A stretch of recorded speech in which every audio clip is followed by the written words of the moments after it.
राधे कृष्ण आप सभी को। कार्तिक मास महात्म्य अध्याय 30। सूत जी कहते हैं कि ध्वजारोपण यानी झंडी लगाना सब पापों को नाश करने वाला है। चारों वर्णों में से जो कोई भी भगवान के मंदिर में झंडी लगाता है वे ब्रह्मादि देवताओं से पूजित होकर विष्णु लोक को प्राप्त हो जाता है। नारद जी कहते हैं कि हे राजा पृथु, हम तुम्हें एक पुरातन इतिहास सुनाते हैं। सतयुग में सुमति नाम वाला एक चंद्रवंशीय राजा था। वह राजा भगवान का भक्त, अहंकार रहित सप्तद्वीप का राजा था। सत्यवती नाम वाली उसकी रानी अत्यंत पतिव्रता थी। वह भगवान के सामने नृत्य किया करती तथा कार्तिक शुक्ला द्वादशी को भगवान के मंदिर में ध्वजा बांधा करती थी।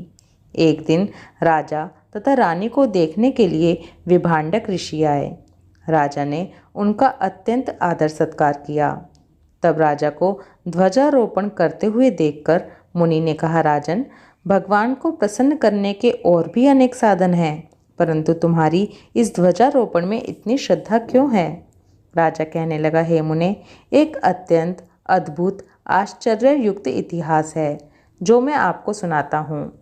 मैं पूर्व जन्म में मालिनी नाम वाला कुमार्गी, ब्राह्मण द्वेषी, महापापी शूद्र था, साथ ही वैश्यगामी भी था। मेरे इन कर्मों को देखकर मेरे बंधु बांधवों ने मुझको त्याग दिया।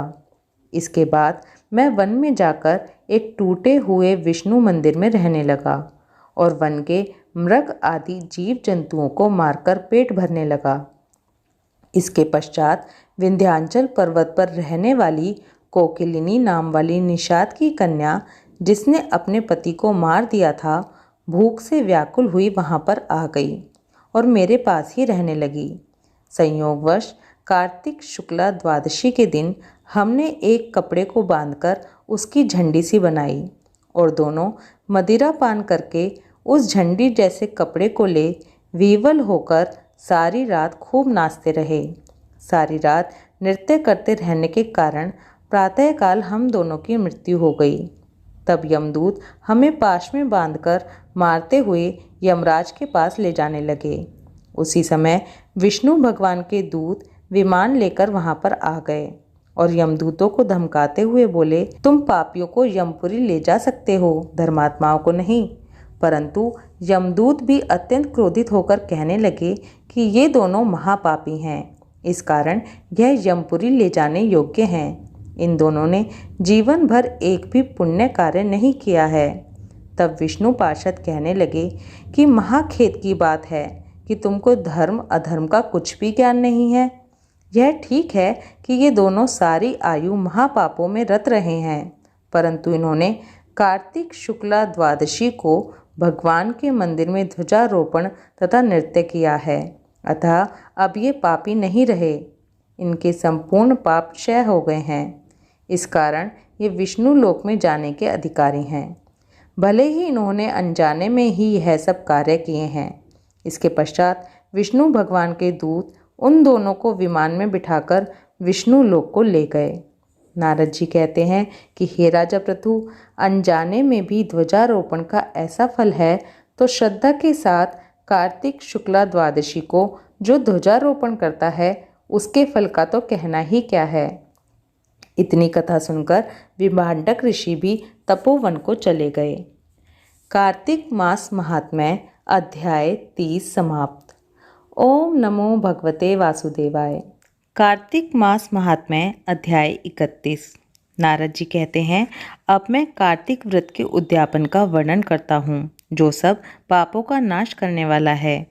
व्रत का पालन करने वाला मनुष्य कार्तिक शुक्ला चतुर्दशी को व्रत की पूर्ति और भगवान विष्णु की प्रीति के लिए उद्यापन करे। तुलसी के ऊपर एक सुंदर मंडप बनाए, उसे केले के खंभों से संयुक्त करके नाना प्रकार की धातुओं से उसकी विचित्र शोभा बढ़ाए। मंडप के चारों ओर दीपकों की श्रेणी सुंदर ढंग से सजाकर रखे। उस मंडप में सुंदर बंधनवारों से सुशोभित 4 दरवाजे बनाए और उन्हें फूलों तथा चवर से सुसज्जित करे। द्वारों पर पृथक पृथक मिट्टी के द्वारपाल बनाकर उनकी पूजा करे।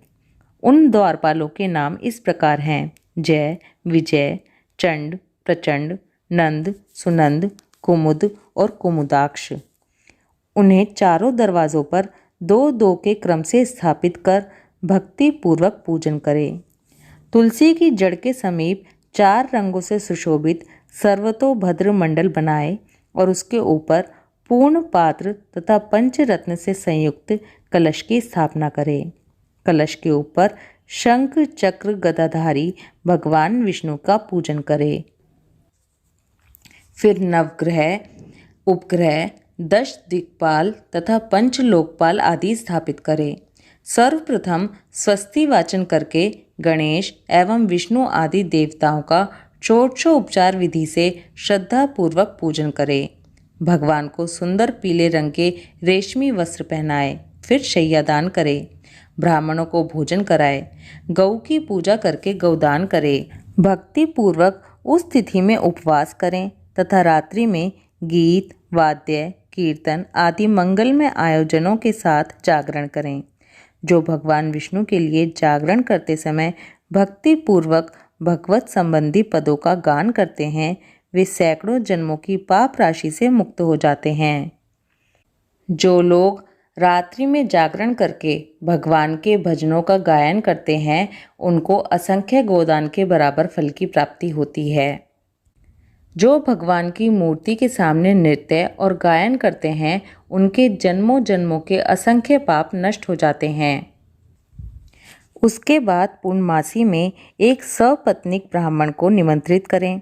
प्रातःकाल स्नान और देव पूजन करके वेदी पर अग्नि की स्थापना करके और अतो देव इत्यादि मंत्र के द्वारा देवादिदेव भगवान की प्रीति के लिए तिल और खीर की आहुति दें। होम की शेष विधि पूरी करके भक्ति पूर्वक ब्राह्मणों का पूजन करें और उन्हें यथाशक्ति दक्षिणा दें। इतना सब करने के बाद ब्राह्मणों के सामने इस प्रकार प्रार्थना करें और कहें कि भगवान की कृपा और आप लोगों के आशीर्वाद से मेरे जितने भी पाप हैं उन सब का नाश हो जाए। मेरे और मेरे परिवार के सभी पापों का नाश हो जाए। मेरे पूरे परिवार पर भगवान की और आपकी कृपा ऐसे ही बनी रहे। इसके बाद पूजा की सभी सामग्रियों के साथ साथ गौ का भी दान ब्राह्मण को कर दें। इसके पश्चात सभी घर वालों और मित्रों के साथ स्वयं भी भोजन करें। यह व्रत विधि पूर्वक तथा श्रद्धा सहित करने से सभी व्रतों का पूर्ण फल प्राप्त होता है और अंत में विष्णु लोक को जाता है। जो मनुष्य कार्तिक के व्रत को कहता, सुनता तथा देखता है, उसको भी व्रत करने के समान चौथे भाग का फल प्राप्त होता है। इसके पश्चात सूत जी कहते हैं कि यदि किसी में उद्यापन करने की शक्ति या सामर्थ्य ना हो तो वो केवल ब्राह्मणों को भोजन ही करा दे। अगर ब्राह्मण ना मिले तो ऐसी स्थिति में गौ का पूजन करे और अगर गौ भी ना मिले तो पीपल या वट वृक्ष का ही पूजन कर ले।